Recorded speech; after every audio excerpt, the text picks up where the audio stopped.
boshqalarning ustidan hukm qilib yurmanglar. Bo'lmasa, sizlarmi Xudoning hukmiga uchraysizlar.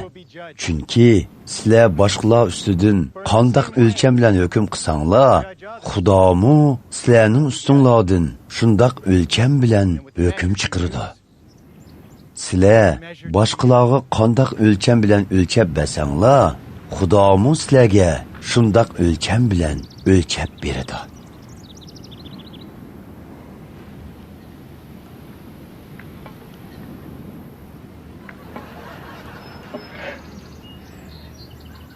Nemi uchun birodaringning har kepigidek kichik savalligini ko'rib, o'zingdagi limdek cho'ng gunohni ko'maysan.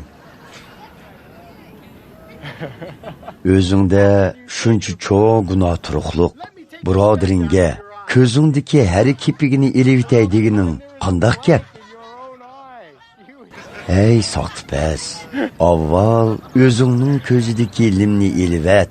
Buning bilan aniq ko'rib, birodaringning ko'zidagi har kepigini elivitalaysan.